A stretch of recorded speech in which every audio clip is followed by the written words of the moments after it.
विजय शिवतारे यांची गाडी मुख्यमंत्र्यांच्या निवासस्थानाबाहेर अडवल्याचा प्रकार घडला। त्यामुळे शिवतारे प्रचंड संतापलेत। पोलिसांनी चौकशी करून तुम्ही कोण थांबा असं म्हटल्यानं शिवतारेंनी संताप व्यक्त केला। शिवतारेंना पोलिसांनी ओळखलंच नसल्याचं शिवतारेंनी म्हटलं। तुम्हाला आमदार माजी मंत्री ओळखता येत नाहीत का? असं प्रत्येक वेळेस तुम्ही का करता? तुम्ही किती वर्ष झाले इथं काम करत आहात? असा जाब सुद्धा यावेळी शिवतारेंनी पोलिसांना विचारला। किती वर्ष झाली डिपार्टमेंटला?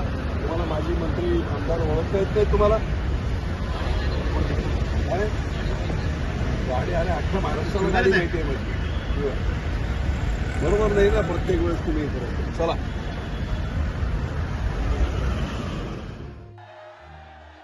सिद्धनाथाच्या नावानं चांग भल्याच्या जयघोषात आणि सुमारे 5 लाख भाविकांच्या उपस्थितीत श्री सिद्धनाथ आणि माता जोगेश्वरी यांच्या रथावर गुलाल खोबऱ्याची उधळण करत रथोत्सव उत्साहात पार पडला।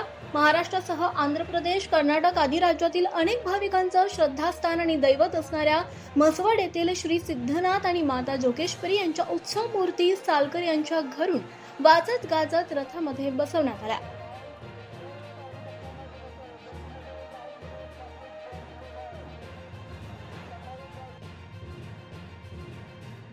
केंद्रीय मंत्री नितीन गडकरी हे त्यांच्या बेधडक आणि बिनधास्त भाषणासाठी प्रसिद्ध आहेत।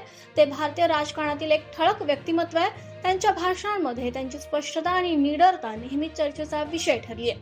त्यांचे भाषण नेहमीच थोड्या विरोधी आणि साहसी असतं, ज्यामुळे ते त्यांच्या शुद्धतेसाठी आणि अप्रतिबंधित दृष्टिकोनासाठी लोकप्रिय आहेत। त्यांनी नुकतेच राजकारणातील असंतोषावर एक मार्मिक भाष्य केलं, ज्यामुळे त्यांचं वक्तव्य मोठ्या प्रमाणावर चर्चेत आहे। ते म्हणाले की राजकारण एक असंतुष्ट आत्म्यांचा सागर आहे आणि इथे कुणीही समाधानी नाही।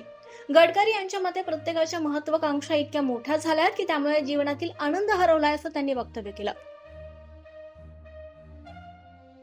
The life is full of problems and we need to understand art of living and that art of living is very important.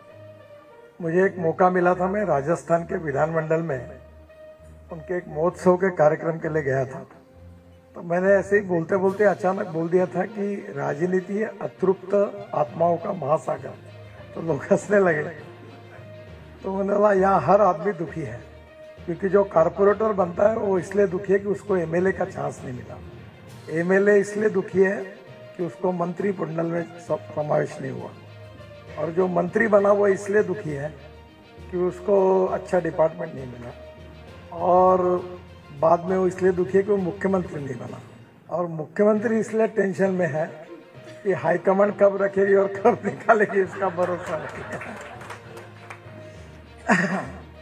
तो एक बात तो सच है कि फुल of problems is a big challenge. Eknath यांची तब्येत खराब होती, थ्रोट इन्फेक्शन आणि टेम्परेचर देखील होतं। तब्येतीची विचारपूस करण्यासाठी म्हणून मी इथे आलो। 3-4 दिवसांपासून मी वेळ मागत होतो। ते गावी निघून गेल्यामुळे माझा त्यांच्याशी संपर्क झाला नाही। युतीमध्ये सगळं अलबेल आहे, आमच्यामध्ये कोणतेही मतभेद नाही।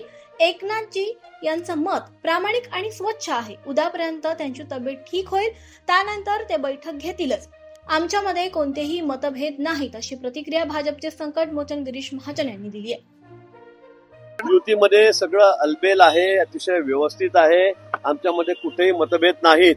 मला वाटतं 3 दिवसापूर्वीच एकनाथजींनी त्या ठिकाणी पत्रकार परिषद घेतली, आपल्या समोर सांगितलं, त्यांनी अगदी स्पष्ट सांगितलेलं आहे। त्यामुळे मला काही नवीन सांगण्याची गरज नाहीये।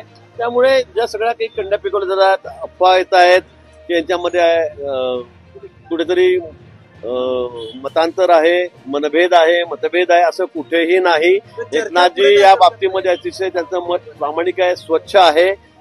सगळी 5 तारखेची आमची तयारी सुरू आहे आणि मला असं वाटतं की ते स्वतः उद्यापर्यंत त्यांची तब्येत जरा बरी होईल, त्यानंतर काही ते बैठकी घेणार आहेत। शासकीय काय असतील ते करण्याचं सध्या ते काळजीवाहू सरकार म्हणून काळजीवाहू मुख्यमंत्री पण आहेत, त्यामुळे ते बैठकी घेतील आणि ज्या सगळ्या गोष्टी सगळ्या बाहेर येत आहेत सूत्रांकडून आपल्या, तसं कुठेही मतभेद आमच्यामध्ये नाही।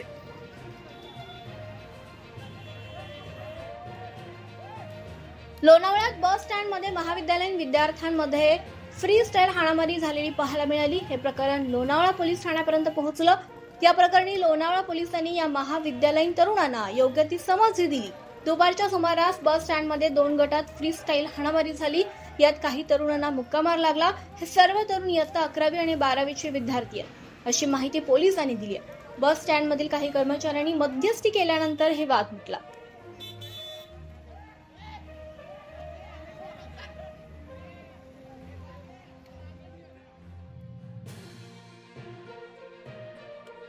ऊसतोड करण्यासाठी पैसे घेऊन सुद्धा कामावर न आल्यानं ऊसतोड कामगारांना विवस्त्र करून मारहाण करण्यात आल्याची धक्कादायक घटना संभाजीनगर जिल्ह्यातील पैठण तालुक्यातून समोर आली आहे. मारहाण झालेले तरुण पाचोड पोलीस ठाण्यात दाखल झाले असून पुढील कारवाई करण्याचं काम सुरू आहे.